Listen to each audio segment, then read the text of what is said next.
بسم اللہ الرحمن الرحیم۔ السلام علیکم ورحمۃ اللہ وبرکاتہ۔ دوستو، آج ہم ایک سید زادی کا قصہ آپ کے ساتھ شیئر کریں گے جو کہ 4 دن سے بھوکی تھی اور مفلسی کے وجہ سے مجبور ہو کر آخر کار اسے مردہ جانور کا گوشت کھانا پڑا۔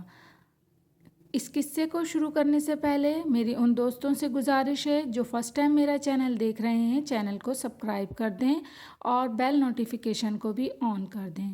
تو آئیے چلتے ہیں، ایک سید زادی کا دردناک قصہ سنتے ہیں۔ ربیع بن سلمان رحمۃ اللہ علیہ کہتے ہیں کہ میں حج کے لیے جا رہا تھا، میرے ساتھ میرے ساتھی بھی تھے۔ جب ہم کوفہ پہنچے تو وہاں ضروریات سفر خریدنے کے لیے بازار میں گھوم رہے تھے کہ ہم کچھ اور ضروری سامان خرید لیں۔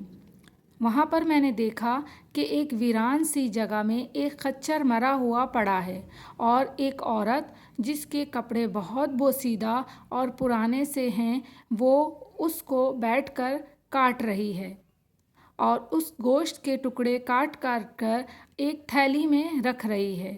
مجھے یہ خیال ہوا کہ یہ مردار گوشت لے جا رہی ہے، عورت لوگوں کو یہی پکا کر نہ کھلاتی ہو۔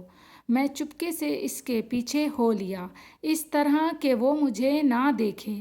وہ عورت ایک بڑے سے مکان پر پہنچی جس کا دروازہ بھی اونچا سا تھا۔ اس نے جا کر دروازے کو کھٹکھٹایا۔ اندر سے آواز آئی، کون ہے؟ اس نے کہا، کھولو، میں بدحال ہوں۔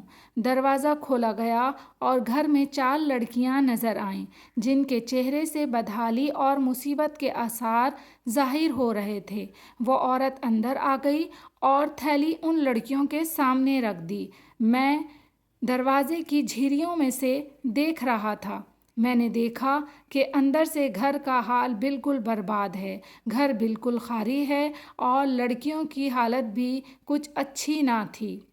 عورت نے روتے روتے لڑکیوں سے کہا، اس کو پکا لو اور اللہ کا شکر ادا کرو۔ وہ لڑکیاں تھیلی لے کر گوشت کاٹ کاٹ کر اس کو آگ پر بھوننے لگیں۔ مجھے بہت تکلیف ہوئی۔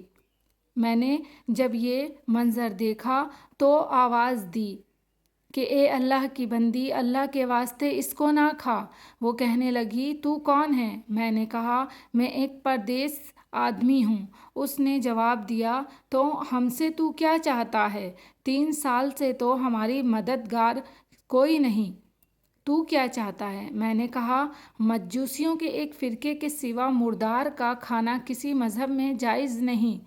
وہ کہنے لگی، ہم خاندان نبوت کی شریف سید زادیاں ہیں۔ ان لڑکیوں کا باپ بڑا شریف تھا اور سید زادہ تھا، وہ اپنے ہی جیسوں سے ان کا نکاح کرنا چاہتا تھا۔ نوبت نہیں آئی اور ان کا انتقال ہو گیا۔ جو ان کی طرف سے ترکہ ملا تھا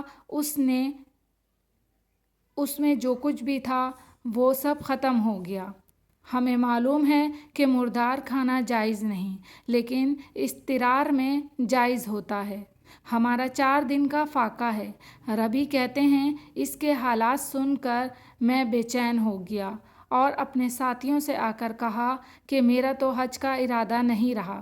سب نے مجھے بہت سمجھایا لیکن میں نے کسی کی نہیں سنی۔ میں نے اپنے کپڑے اور احرام کی چادریں اور جو سامان میرے ساتھ تھا وہ سب لیا اور نقد 600 درہم تھے وہ بھی لیے اور ان میں سے 100 درہم کا آٹا خریدا اور باقی درہم آٹے میں چھپا کر اس بڑھیا کے گھر پہنچا۔ یہ سب سامان اور آٹا وغیرہ اس کو دے دیا۔ اس نے شکر ادا کیا اور کہنے لگی، اے ابن سلمان، تیرے اگلے پچھلے گناہ معاف کرے اللہ تعالیٰ اور تجھے حج کا ثواب عطا کرے اور اپنی جنت میں تجھے جگہ عطا فرمائے اور ایسا بدل عطا فرمائے تجھے جو ظاہری ہو۔ ربیع کہتے ہیں، حج کا قافلہ روانہ ہو گیا۔ میں ان کے استقبال کے لیے کوفے میں رکا رہا تاکہ ان سے اپنے لیے دعا بھی کرواؤں۔